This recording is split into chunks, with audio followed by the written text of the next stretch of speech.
ऐसा करो। हाँ, ऐसा है कि उर्दू के सिलसिले में ये नहीं माना जाएगा कि उस्ताद ने पढ़ाया या नहीं पढ़ाया, स्कूल में पढ़ाई हुई या नहीं हुई, स्कूल में टीचर हैं या नहीं है, इससे बात नहीं है। एग्जामिनेशन में सवाल है तो आएगा और आपको जवाब देना पड़ेगा और आपको पास करना पड़ेगा। ये उस्ताद ने बताया नहीं बताया उससे कोई बात नहीं है। जैसे एक बात है, दरखास्त है कि अपने प्रिंसिपल को एक दरखास्त लिखिए जिसके अंदर लाइब्रेरी में नई किताब मांगने की दरखास्त कीजिए, या फिर एक दरखास्त लिखिए प्रिंसिपल के नाम जिसके अंदर 1 हफ्ते की छुट्टी मांगिए। तो उस काम के लिए किताब कॉपी का हाशिया मोड़ते हैं, तरीका है ये। हाशिया मोड़ते हैं, हाशिया मोड़ लीजिए।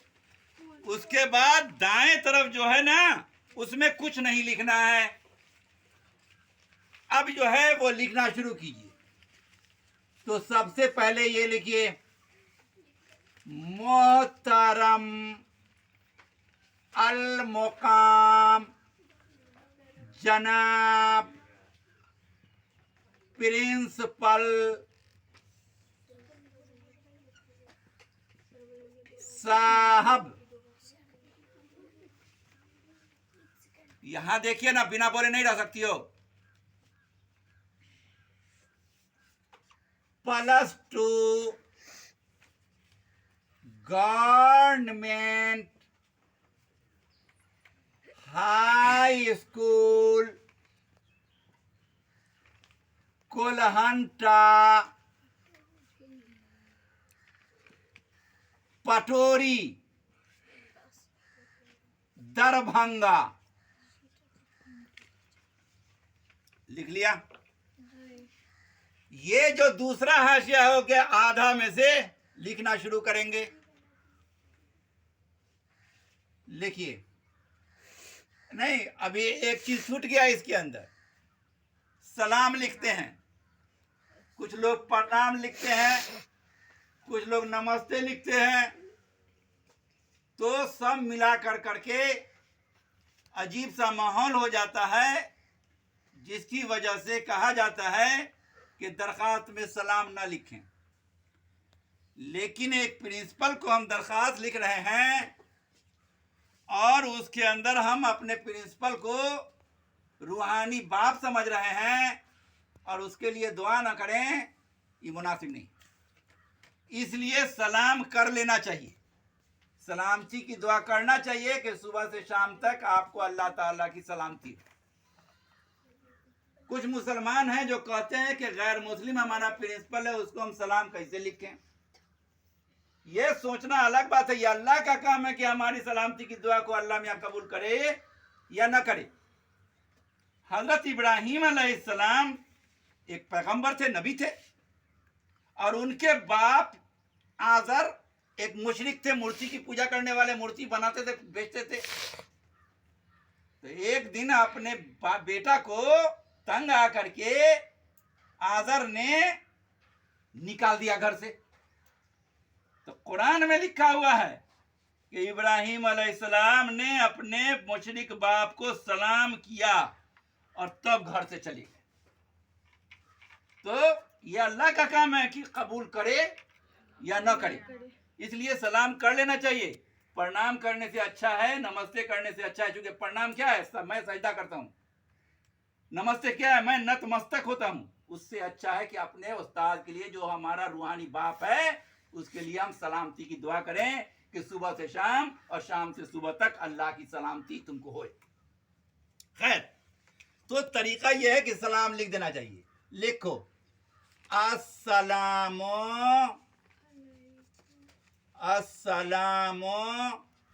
अलैकुम वरहमतुल्लाह। लिख लिया? उसके बाद यहां पर लिखेंगे लिखिए, ज्यादा लफ्ज में नहीं, कम में लफ्ज में, कम से कम 50 लफ्ज होना चाहिए। अर्ज ये है कि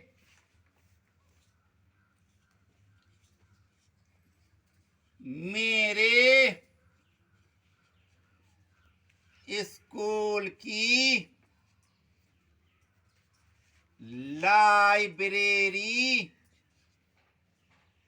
में जितनी किताबें हैं, या तो बोसीदा हालत में हैं, या फटी हुई है।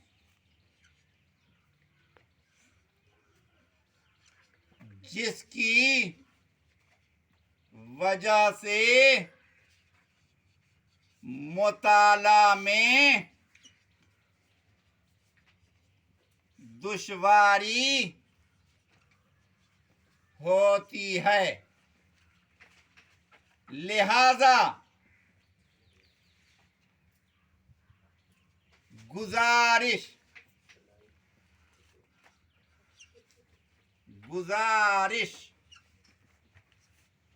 ये है कि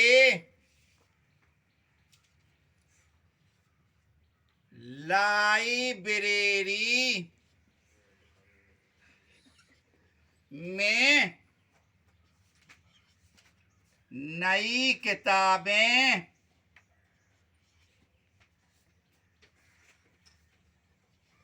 मंगाकर शुक्रिया का मौका दें। फिर यहां पर लिखेंगे वस्सलाम, यहां पर लिखेंगे नाम, क्लास, सेक्शन, रोल, इतना चीज लिखा जाएगा। ये दरखास्त तो लाइब्रेरी के लिए हो गया। मान लीजिए कि दरखास्त लिखने को है कि अपने उस्ताद को एक दरखास्त लिखिए जिसके अंदर 1 हफ्ता की छुट्टी की दरखास्त कीजिए, तो सब बात यही इतना दूर तक लिखेंगे, लिख लेंगे। उसके बाद मान लीजिए कि हमको लिखना है 1 हफ्ता की छुट्टी, तो छुट्टी में क्या होता है कि या तो सच बात लिखा जाता है या नहीं तो कोई ना कोई वजह लिखनी पड़ती है। अर्ज ये है कि मेरे बड़े भाई की शादी है, मुझे वहां जाना है, जिसके लिए फलाने तारीख से फलाने तारीख तक 1 हफ्ता माने 7 दिन जोड़ के लिख देंगे। हमको छुट्टी चाहिए। अब ये सोचना कि बाप रे हमको उर्दू लिखने नहीं आता है, हम कैसे लिखेंगे। आम तौर से इधर देखो, आम तौर से जितने लोग हैं, आम तौर से उसमें हम भी शामिल हैं, तो बहुत दिक्कत होती है जाद में, जो में, जे में, जाल में, समझा ना। गाफ में, गैन में, ता में, तो में, सीन में, साद में, ये फर्क चूंकि करने में दुश्वारी होती है, जिसकी वजह से मुसलमान सब समझता है कि बाप रे बाप हमको उर्दू लिखने नहीं आता है। ऐसा नहीं है। अगर हम ये सोच लें कि गलत है, गैन लाम तो है गलत, अगर कोई आदमी लिखे गाफ लाम ता, कौन सही है? ये सही है या ये सही है? दोनों सही है। ये सही नहीं ना लिखा हुआ है, हैं? सही तो लिखा जाता है सा जबर सा, हा या देर ही, हा माकूफ। सही। अगर कोई आदमी लिखे सीन जबर सा, लटकी है या देर ही और दू चश्मिहा, सही। तो ये जो है सही होगा कि गलती? ये भी सही ही पढ़ेंगे। उसी तरीके से सा जबर सा, लटकी है देर ही, सही। ये भी तो सही है ना, है कि गलत है? गलत कैसे होता है? अगर कोई आदमी लिखे सीन जबर सा, बड़की है याद रही, तो ये सही होगा, सब सही होगा। उसी तरीके से अगर हम ये सोच लें कि सब सही है, नहीं तो सब चीज सही, तब गलत होगा ही नहीं। कुछ ना कुछ क्या, दुनिया जान का हर चीज लिख लोगे। कहने का मतलब यह है कि उर्दू में बहुत गुंजाइश है। जैसे हिंदी में लिखेंगे दरभंगा, अंग्रेजी में लिखेंगे दरभंगा, मगर उर्दू में लिखेंगे दरभंगा। अब कोई आदमी दरभंगा लिखना है, दार रे दबर दर, भेनु दरभंग, गा बड़ी दबर गा, दरभंगा लिखता है तो गलत हो जाएगा क्या? कहने वाले कहेंगे कि गलत है, लेकिन दरभंगा यही सही है। चूंकि हिंदी में लिखेंगे दा र भ न ग आकार, दरभंगा। अंग्रेजी में लिखेंगे DARBHANGA, ऐसे नहीं ना लिखते हैं, सही है। और ये भी सही है, दाल रे जबर दर, भेनु दर भंग, गाफे जबर गा, दरभंगा, ये भी सही है। उसी तरीके से पटना, यहां तक और लिखते हैं पटना। उर्दू में बड़े बड़े जितने भी पढ़े लिखे लोग हैं, उनको वो इस मामले में नासमझी को ही अदब समझते हैं। जैसे हिंदुस्तान की आबादी की अपने तो ये राजधानी क्या है? दिल्ली है, दिल्ली है ना। अब इसको लोग दिल्ली जो है लिखने, कोई भी तो लिखेगा दिल्ली और पढ़ेगा दिल्ली। उसी तरीके से उर्दू वाले कितने हैं, जानबूझ करके लिखेंगे दिल्ली को कैसे, दाल लाम देर दिल है, ये देर ही, दिल ही लिखेंगे और पढ़ेंगे दिल्ली। कोनो लिखेगा दिल्ली और पढ़ेगा दिल्ली। ये भी सही है, ये भी सही है और ये भी सही है, दिल्ली। अगर ये सोच ले कोई आदमी कि है दिमाग खराब करे, हैं बड़का मौलाना साहब लिख ले दिल्ली, तो हमको कैसे लिखे दिल्ली? बड़का बड़का शायर सब लिखता है दिल्ली, बड़का बड़का अदीब सब उर्दू का लिखता है दिल्ली, तो हम लोग दिल्ली कैसे लिखें? नहीं, यही है उर्दू दां की खराबी, दिमाग की। हम ये लिखेंगे तो ज्यादा सही होगा। हम इसको गलती नहीं करेंगे, इसलिए कि वो लिखने वाला शायर है, अदीब है, अदब का जानने वाला है, MA पास है, डॉक्टर की डिग्री लिए हुए हैं, हम उसको गलती नहीं करेंगे। लेकिन इसका मतलब ये नहीं है कि हम दिल्ली को दिल्ली कहना छोड़ देंगे। दिल्ली को दिल्ली कहेंगे, पटना को पटना कहना छोड़ देंगे, नहीं। कोई कहेगा पटना बोलता है, मुसलमान लड़का होकर के, उर्दू वाला होकर के पटना बोलता है, पटना बोलो। दरभंगा बोलता है, दरभंगा बोलो। नहीं, ऐसा नहीं है। उर्दू में ये गुंजाइश है। और अगर कोई आदमी जानबूझ करके ऐसा लिखता है तो वो आदमी पढ़ा लिखा कहलाता है। खैर, हम ये बतला रहे थे कि अभी इम्तिहान में सवाल आ जाए कि एक दरखास्त लिखिए अपने प्रिंसिपल के नाम, उसके अंदर 1 हफ्ते की छुट्टी की दरखास्त कीजिए। तो ऐसे ही लिखेंगे, मोहतरमुल मुकाम जनाब प्रिंसिपल साहब, +2 government high school Kolhanta Patori Darbhanga, अस्सलामुअलैकुम वरहमतुल्लाह। इतनी बात तो समझ लिए कि दरखास्त लिखना हो तो, किसी को खत लिखना हो तो, खत लिखने में ये चीज नहीं लिखेंगे तो कोनो बात नहीं, समझा ना। कोई भी दरखास्त लिखना हो तो इतना बात लिखवे करेंगे। प्रिंसिपल है तो हमें प्रिंसिपल लिखेंगे, बीडीओ साहब लिखना है तो बीडीओ साहब लिखेंगे, थाना प्रभारी को लिखना है थाना प्रभारी लिखेंगे, मुखिया जी को लिखना है तो मुखिया को लिखेंगे, कलेक्टर को लिखना है तो कलेक्टर का नाम लिख देंगे, समझा कि नहीं। एसपी का लिखना है तो एसपी का लिख देंगे, है ना। दरोगा को लिखना है तो दरोगा जी लिख देंगे, समझ में बात आई। लेकिन बाकी सब बात ऐसे ही होगी। बीडीओ साहब को लिखेंगे तो हमें ब्लॉक का नाम लिखना पड़ेगा, government high school Kolhanta Patori के बदला में लिखना पड़ेगा क्या, हनुमान नगर दरभंगा, है ना। ये बात हो गई। खैर अब लिखिए, हमको लिखना है 1 हफ्ता की छुट्टी।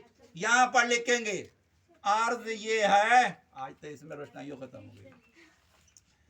अर्ज ये है कि मेरे भाई चाहे बहन चाहे चचा चाहे मामू, है ना, की शादी मोरखा, कभी कुछ भी लिख दीजिए, 5 तारीख मानिए, 5 कमा महीना है, 9वां महीना है, लीजिए 10, 5/10/2021 को होना तय पाई है, जिसमें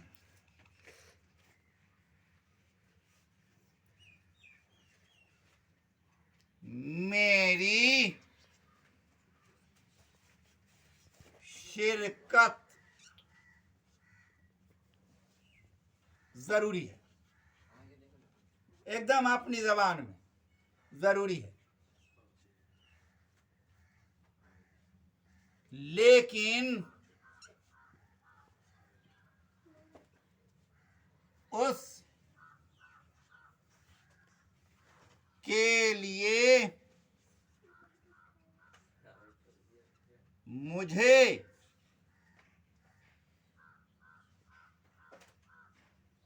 करीब 1 हफ्ता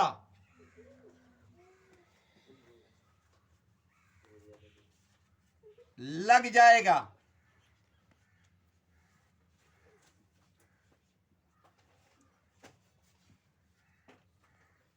लिहाजा गुजारिश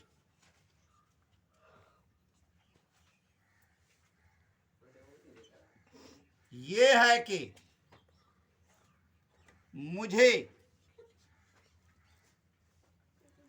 5 7 7 5 12 होता है, 12/10/21 तक की रुखसत, रुखसत को लिख सकते हैं फुर्सत भी, फुर्सत को लिख सकते हैं छुट्टी भी, मंजूर करके शुक्रिया का मौका दें। अब लिखेंगे वस्सलाम, ये हुआ नाम, ये हुआ क्लास, ये हुआ सेक्शन, ये हुआ रोल। ये तो पहले का दरखास्त हो गया। हमने दरखास्त नहीं दिया, स्कूल में गए, हमारी हाजिरी कटी हुई है, फ्लैट लग जाएगा, तो उस काम के लिए दरखास्त लिखेंगे तो वैसे ही बना करके लिखेंगे। मेरे भाई की शादी थी जिसमें हम चले गए, जिसमें 1 हफ्ता लेट हो गया, लिहाजा हमको जो है वो 5-10-21 से लेके 12-10-21 तक रुख्सत मंजूर करके शुक्रिया का मौका दें। अब मैं,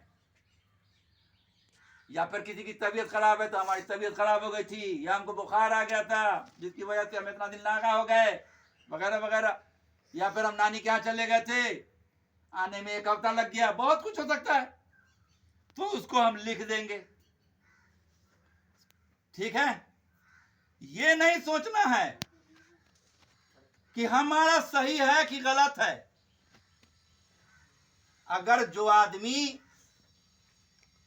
इस तौर पर अगर सोच कर करके ये करे तो मौलवी साहब ने पढ़ाया या नहीं पढ़ाया उससे कोई बात नहीं है, इंशाअल्लाह ताला पास कर जाइएगा, इंशाअल्लाह ताला पास कर जाइएगा।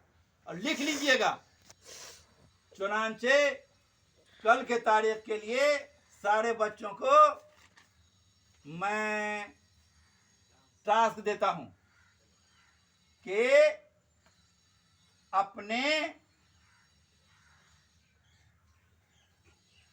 स्कूल के प्रिंसिपल को एक दरखास्त लिखिए जिसके अंदर लड़का और लड़की के खेलने का अलग अलग इंतजाम करने की दरखास्त कीजिए कि लड़का अलग खेलेगा, लड़की अलग खेलेगी, उसकी दरखास्त कीजिए। आप लोगों को लिख करके लाना है, समझा ना। बहुत तरह की चीज ये इम्तिहान में आता है, हो सकता है कि मैट्रिकुलेशन में आवे कि लड़का और लड़की का बैतुल खला एक के है, पैखाना एक के है, टॉयलेट एक के है, उसके अंदर सब जाता है, बड़ी परेशानी होती है और कभी कभी तो शर्मनाक मंजर आता है सामने। लिहाजा लड़कियों के लिए अलग बैतुल खला और लड़का के लिए अलग बैतुल खला का इंतजाम किया जाए। ये इम्तिहान में आता है मैट्रिकुलेशन की, समझा ना। ये अदब का सवाल है, जानते हैं उर्दू इतना आसान नहीं है, उर्दू आसान नहीं है, साइंस से बहुत ज्यादा भारी है उर्दू। मिसाल के तौर पर फिजिक्स का एक सवाल आ जाए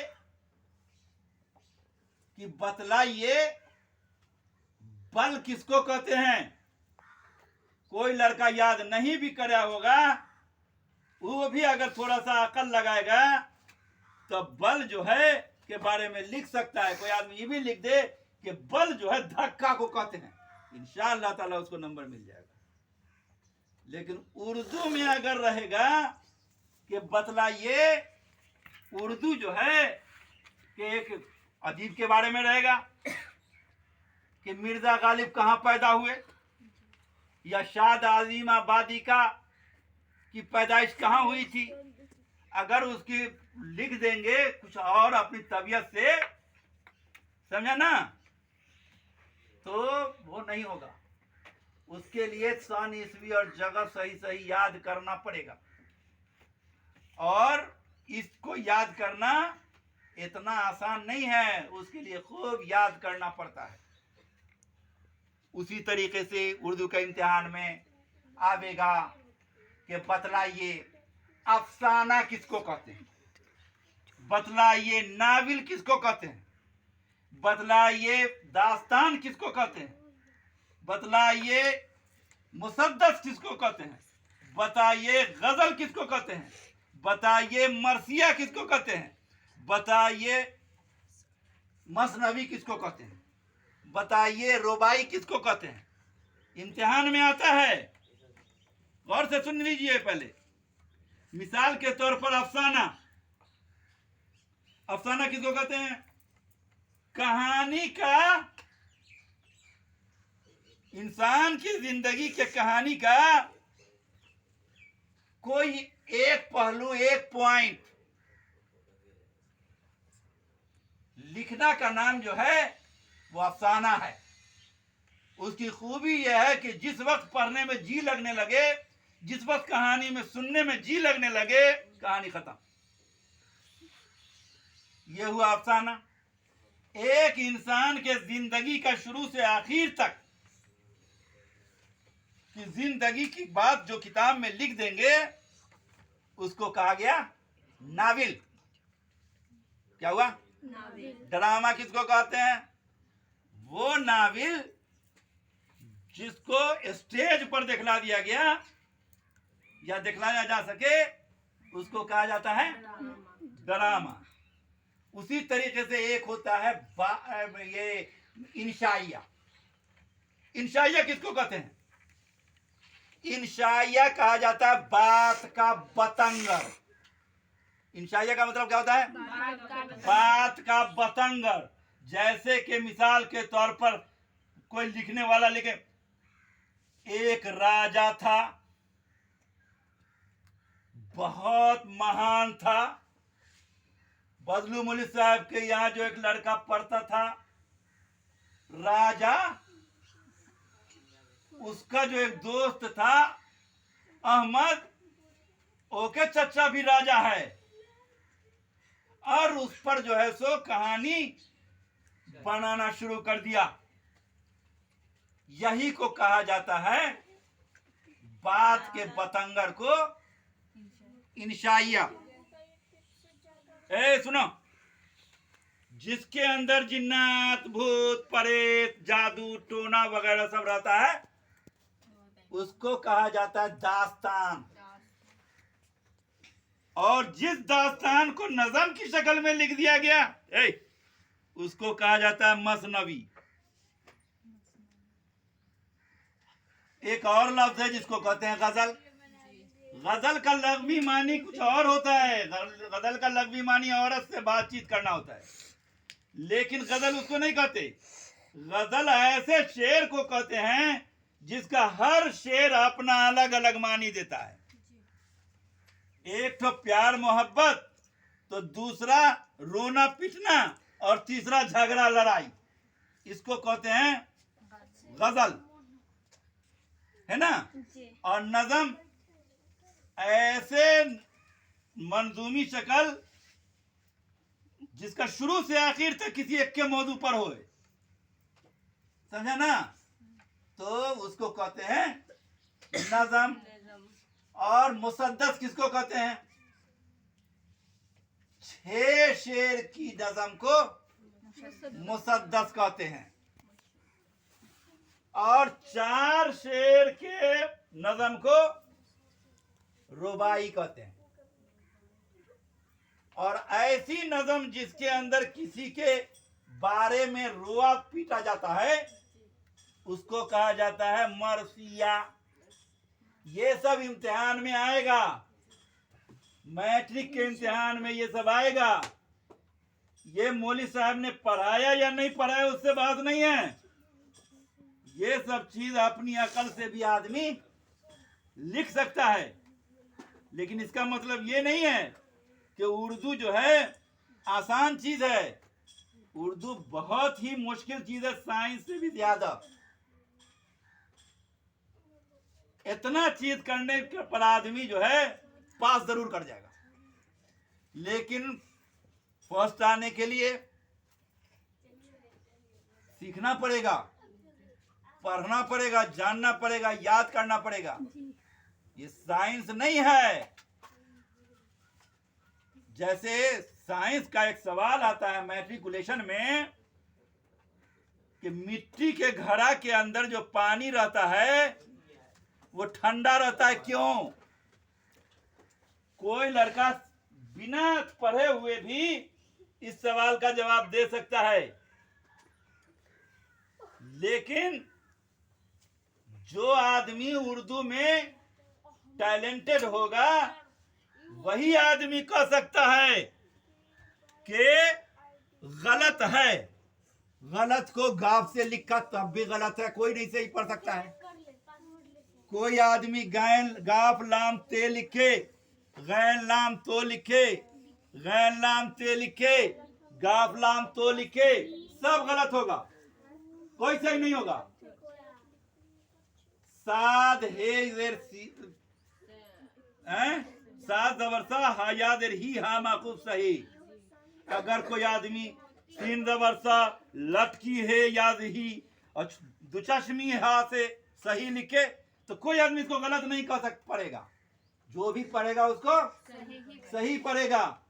ये उर्दू में अदीब लोगों में भी एक खराबी रही है। मिसाल के तौर पर बताया है अभी, दिल्ली है, खूब जितने पढ़ा लिखा होगा वो दिल्ली को लिखेगा दिल्ली, उससे कम जो पढ़ा लिखा होगा उर्दू दा वो लिखेगा दिल्ली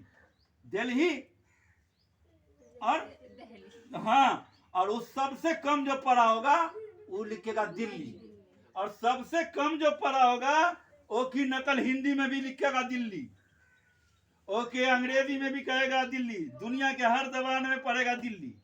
लेकिन उर्दू का जो बुखरात होता है वो दिल्ली को लिखता है दिल्ली, उससे जो थोड़ा कम होता है वो दिल्ली को लिखता है दिल्ली। आम तौर से जो अपने को समझता है कि हम बुखरात हैं, लिखा रहेगा दरभंगा, कहेगा दरभंगा, लिखेगा दरभंगा, जानबूझ के गलती लिखेगा और अपने को बुझेगा कि हम तो बहुत पढ़े लिखे हैं। कहेगा पटना, लिखेगा पटना, है ना। तो ये सब चीज जो है वो है, समझा ना। तो कहने का मतलब यह है कि अगर आप सोच लीजिए, चाह जाइए, तो इंशाअल्लाह ताला उर्दू में पास कर जाइएगा। वो उस्ताद पढ़ावे या नहीं पढ़ावे, तो कल के लिए टास्क क्या हुआ, एक दरखास्त लिखना है जिसके अंदर लड़का और लड़की के खेलने का अलग अलग जगह का इंतजाम होना चाहिए, यानी फील्ड में एक दीवार या एक किनार घेरने की दरखास्त कीजिए। ठीक है, अब आप लोग छुट्टी कीजिए, तुम लोग रुकोगे।